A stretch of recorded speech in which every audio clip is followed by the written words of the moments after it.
அனைவருக்கும் வணக்கம். நம்ம டெய்லியும் banking and SSC point of வியூல 5 கொஸ்டின்ஸ் கரண்ட் அஃபேர்ஸ்ன்னு பார்க்குறோம். இன்னைக்கு என்ன கொஸ்டின்ஸ் இருக்கு அப்படின்னு சொல்லி பார்ப்போம். First one, the total GST collection for the month of April அப்படின்னு சொல்லி கேட்டிருக்காங்க.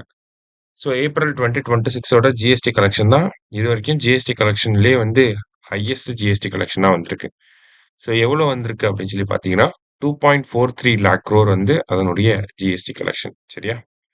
அடுத்தது, India's first green methanol plant will be set up in Kandla, Gujarat அப்படின்னு சொல்லி கொடுத்துருக்காங்க.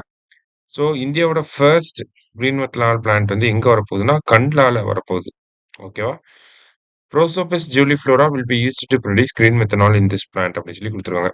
ஸோ இந்த கிரீன் மெத்தனால் பிளான்ட்ல எதை யூஸ் பண்ண போறாங்க, எதை யூஸ் பண்ணி கிரீன் மெத்தனாலை ப்ரொடியூஸ் பண்ண போறாங்கன்னா ப்ரோசோபிஸ் ஜூலிஃப்ளோராவை யூஸ் பண்ணி ப்ரொடியூஸ் பண்ண போறாங்க. சரியா?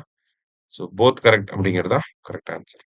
அடுத்தது, medical termination of pregnancy act was enacted in which year அப்படின்னு சொல்லி கேட்டிருக்காங்க.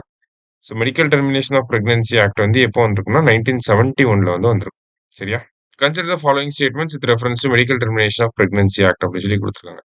அதாவது ஒரு கருவை கலைக்கணும் அப்படின்னா ஃபர்ஸ்ட் அப் டு 20 வீக்ஸ் வரைக்கும் ஒரு கருவை கலைக்கணும் அப்படின்னா ஒரு ரிஜிஸ்டர்ட் மெடிக்கல் ப்ராக்டிஷனரோட ஒப்பீனியனை பேஸ் பண்ணி நம்ம கலைச்சிடலாம்.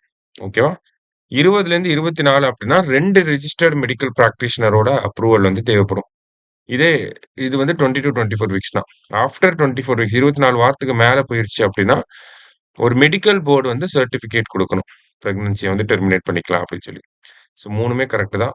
ஆல் ஆர் கரெக்ட் அப்படிங்கிறது கரெக்ட் ஆன்சர்.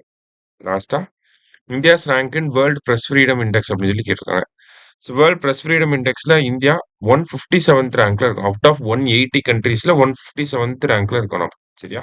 இன்னைக்கு 5 கொஸ்டின்ஸ் பார்த்துருக்கோம். தேங்க்யூ.